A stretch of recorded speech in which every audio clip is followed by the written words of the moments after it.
آج کی اس اسٹریم میں مختصر انداز میں طلاق دینے کا جو شرعی طریقہ ہے، طلاق دینے کا جو سنت طریقہ ہے، اس طریقے کو انتہائی مختصر انداز میں آپ کے سامنے بیان کر دیا جائے۔ اس کے بعد انشاءاللہ آگے آنے والے ہفتوں میں طلاق کے مسائل کی تفصیلات پر ہم گفتگو کریں گے باذن اللہ۔ تو طلاق دینے کا جو طریقہ ہے یا طلاق دینے کا جو پروسیس ہے وہ انتہائی آسان ہے، اور اس آسان طریقے کو ہمیں سمجھنا چاہیے اور اسے یاد رکھنا چاہیے، اور اللہ نہ کرے اگر کبھی اس کی ضرورت پڑے تو اسی طریقے سے طلاق دینا چاہیے، کیونکہ اللہ کے نبی صلی اللہ علیہ وسلم کی حدیثوں میں، قرآن کی آیتوں میں طلاق کا یہی طریقہ بتایا گیا ہے۔ وہ طریقہ یہ ہے کہ اگر کوئی انسان اپنی بیوی کو طلاق دینا چاہتا ہے، اللہ نہ کرے کسی کو ایسی نوبت آئے، لیکن اگر بحالت مجبوری کسی کو طلاق دینے کی نوبت آ رہی ہے تو اس کا طریقہ یہ ہے کہ آپ سب سے پہلے یہ دیکھیں کہ جب آپ طلاق دینا چاہتے ہیں تو اس وقت آپ کی بیوی حالت حیض میں نہیں ہونی چاہیے، کیونکہ حالت حیض میں طلاق دینا یہ حرام ہے۔ تو سب سے پہلی چیز جو آپ کنفرم کریں گے وہ یہ کہ جس وقت آپ طلاق دینے کی نیت کر رہے ہیں، آپ طلاق دینا چاہتے ہیں، اس وقت آپ کی بیوی حالت حیض میں نہیں ہونی چاہیے، بلکہ طہر کی حالت میں ہونی چاہیے، پاکی کی حالت میں ہونی چاہیے۔ دوسری چیز آپ کو یہ دیکھنا ہے کہ آپ کی بیوی جب حالت طہر میں ہے، پاکی کی حالت میں ہے، تو اس پوری پاکی کی حالت کے دوران آپ نے اپنی بیوی سے صحبت نہ کیا ہو۔ اگر وہ پاکی جس میں آپ اپنی بیوی سے ملے ہیں تو اس میں طلاق دینا آپ کے لیے حرام ہے۔ تو یہ دوسری بات کا خیال رکھیں گے آپ۔ تیسری بات یہ کہ جب آپ اپنی بیوی کو طلاق دینا چاہتے ہیں تو سنت طریقہ یہ ہے کہ آپ اپنی بیوی کو ایک طلاق دیں، ایک بار اس کو طلاق بولیں کہ میں نے تمہیں طلاق دیا۔ ان تین باتوں کا خیال رکھنا اشد ضروری ہے، کیونکہ ان تینوں چیزوں میں بہت سارے لوگ غلطیاں کرتے ہیں۔ بہت سارے لوگ حالت حیض میں طلاق دے دیتے ہیں جو کہ حرام ہے، یا پاکی کی حالت جس میں وہ اپنی بیوی سے مل چکے ہیں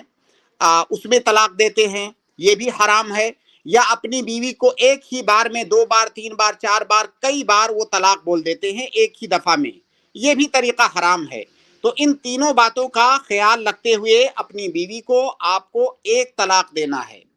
جب آپ نے اپنی بیوی کو بول دیا کہ میں نے تمہیں طلاق دیا، اب اس کے بعد اس کے اوپر طلاق پڑ گئی، طلاق واقع ہو گئی، اور وہ آپ کی بیوی فوراً عدت میں چلی جائے گی۔ جب جس ٹائم آپ نے طلاق دیا وہیں سے اس کی عدت شروع ہو جائے گی۔ اور یہ جو پہلی طلاق آپ نے دیا ہے اس کو طلاق رجعی کہا جاتا ہے۔ اس طلاق کے دینے کے بعد آپ کی بیوی جب عدت میں چلی گئی تو اس کی عدت اگلی تیسری ماہواری آنے تک ہے۔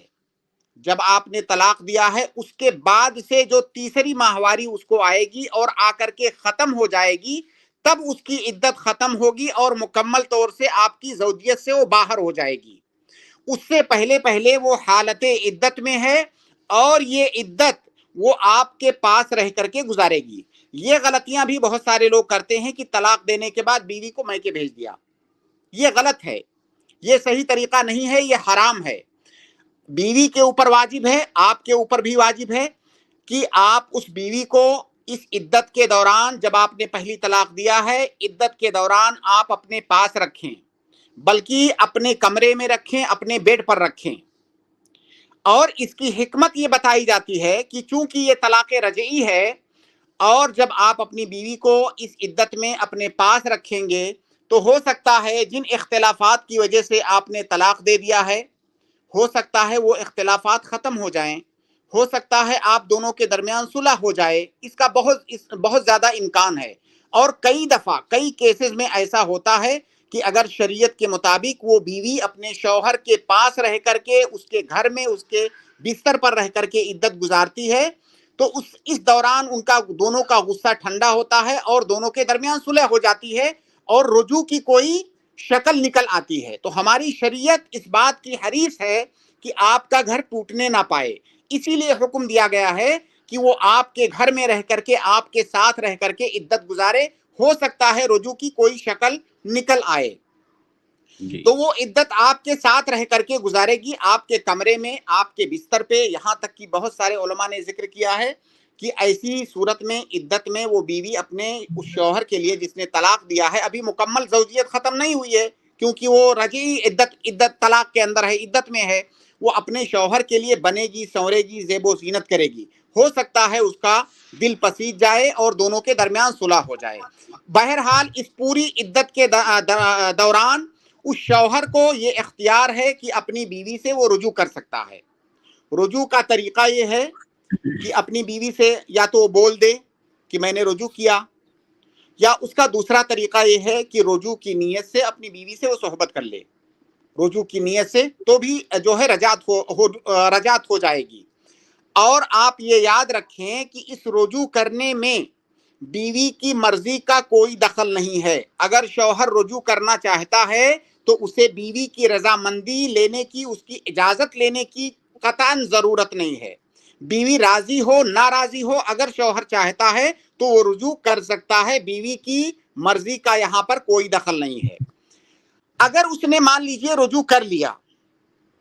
اس عدت کے دوران شوہر نے رجوع کر لیا، اس کی عدت ختم ہونے سے پہلے پہلے، اگلی تیسری ماہواری آنے سے پہلے پہلے اس نے رجوع کر لیا تو اس کی بیوی ہو گئی، دوبارہ اس کی زوجیت میں آ گئی مکمل طور سے۔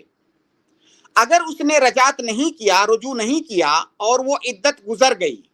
اگر وہ عدت گزر گئی تو اب جو ہے طلاق بائن بینونہ صغریٰ اس کو کہا جاتا ہے، طلاق بائن بینونہ صغریٰ واقع ہو گئی اگر عدت گزر گئی تو، رجوع کیے بغیر۔ اگر رجوع کر لیا تب تو بیوی ہو گئی اس کی، اگر رجوع نہیں کیا عدت گزر گئی تو طلاق بائن بینونہ صغریٰ واقع ہو گئی۔ اب اگر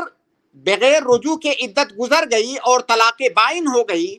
اب دوبارہ اگر اس عورت کو اپنی بیوی بنانا چاہتا ہے تو مکمل طور سے شادی کا، نئی شادی کا جو پروسیس ہوتا ہے اس کو فالو کرنا ہوگا۔ وہ اس عورت سے دوبارہ شادی کر سکتا ہے لیکن اس عورت کی رضامندی شرط ہوگی، اس کے ولی کی رضامندی شرط ہوگی، باقاعدہ طور سے مہر ہوگی، یعنی سب کچھ جیسے نئی شادی میں ہوتا ہے اس طریقے سے وہ اس عورت سے شادی کر سکتا ہے اگر وہ عورت راضی ہے، اس کا ولی راضی ہے تو۔ اب فرض کیجئے اس نے رجوع کر لیا، اس کی بیوی ہو گئی، یا رجوع نہیں کیا بلکہ عدت گزر گئی اور عدت گزرنے کے بعد پھر اس نے دوبارہ سے اسے شادی کیا اور اس کی بیوی ہو گئی۔ اب دونوں زندگی گزارنے لگے، بعد میں اللہ نہ کرے دونوں کے درمیان پھر کوئی اختلاف ہوا، شوہر نے اس کو پھر طلاق دے دیا، شوہر نے اس کو پھر طلاق دے دیا تو پھر طلاق دینے کا مکمل وہی پروسیس ہے جو پہلی طلاق کے اندر تھا۔ اس کو حالت حیض میں طلاق نہیں دینا ہے، طہر میں طلاق دینا ہے، ایسی طہر جس میں اس نے صحبت نہ کیا ہو، اور اس کو ایک طلاق دینا ہے۔ اگر اس نے دوبارہ یہ کام کیا، دوبارہ طلاق دے دیا، تو جس طرح سے پہلی طلاق کے بعد اس کی بیوی عدت میں چلی گئی تھی اسی طرح سے اب دوبارہ وہ عدت میں چلی جائے گی، اور یہ عدت بھی اگلی تیسری ماہواری آنے تک ہوگی، اور اس عدت کے دوران بھی اس شوہر کو رجوع کرنے کا حق ہوگا مکمل پہلی طلاق کی طرح سے۔ پہلی طلاق کے اندر جو کچھ میں نے کہا سیم چیزیں یہاں پر بھی فالو کریں گے۔ اگر وہ اس عدت کے دوران اس نے اپنی بیوی سے رجوع کر لیا تو دوبارہ اس کی بیوی ہو جائے گی، اگر اس نے رجوع نہیں کیا اور عدت گزر گئی تو طلاق بائن بینونہ صغریٰ واقع ہو جائے گی۔ اب مان لیجئے اس نے رجوع کر لیا، اس کی بیوی ہو گئی، یا رجوع نہیں کیا، عدت گزر جانے کے بعد دوبارہ اس سے نکاح کیا نئے سرے سے تو بھی اس کی عدت اس کی بیوی ہو گئی۔ اب اللہ نہ کرے اس کے بعد پھر تیسری بار طلاق کی نوبت آ جاتی ہے، تیسری بار کچھ دنوں کے بعد اس نے پھر طلاق دے دیا کسی وجہ سے۔ اب اگر جب تیسری بار اس نے طلاق دیا تو تیسری بار میں بھی اس کو دیکھنا ہے کہ حالت حیض میں طلاق نہ ہو، ایسی طہر میں ہو جس میں صحبت نہ کیا ہو، اور ایک طلاق دے۔ اگر تیسری بار اس نے یہ کام کیا تو اب وہ عورت عدت میں تو جائے گی، لیکن یہ جو عدت ہے اس عدت کے دوران اس شوہر کو رجوع کرنے کا کوئی اختیار نہیں ہوگا، کیونکہ اب طلاق بائن بینونہ کبریٰ واقع ہو چکی ہے۔ اب اس عدت میں وہ بیوی اپنے شوہر کے گھر میں عدت نہیں گزارے گی، نہ تو اس کا نان و نفقہ اس شوہر کے اوپر واجب ہوگا بلکہ وہ اپنے مائکے میں جا کر کے عدت گزارے گی، کیونکہ اب مکمل طور سے وہ اس کی زوجیت سے نکل چکی ہے، اب وہ نہ تو اس سے رجوع کر سکتا ہے اور نہ ہی اس سے دوبارہ نکاح کر سکتا ہے۔ اب کیا ہوگا؟ اب مان لیجئے تیسری طلاق ہو گئی، رجوع کا کوئی چانس نہیں ہے، اس سے دوبارہ شادی کا کوئی چانس نہیں ہے۔ ہاں البتہ اب عدت گزارنے کے بعد اس عورت نے جا کر کے اتفاق سے کہیں اور شادی کیا، کسی اور شوہر سے، کسی اور مرد سے شادی کیا، اور وہاں پر بھی اس کی نہیں جمی، اس کے شوہر سے اس کی طلاق ہو گئی، یا فرض کیجئے اس کے دوسرے شوہر کی وفات ہو گئی۔ اب دوبارہ یہ جو پہلا شوہر تھا یہ دوبارہ اس سے شادی کر سکتا ہے، لیکن اس کے لیے ضروری ہے کہ اس کی شادی کہیں اور پر اور ہوئی ہو، کسی اور انسان کے ساتھ، اور اس کے ساتھ اس نے زندگی بسر کیا ہو اور باقاعدہ دونوں کے درمیان تعلقات بھی قائم ہوئے ہوں۔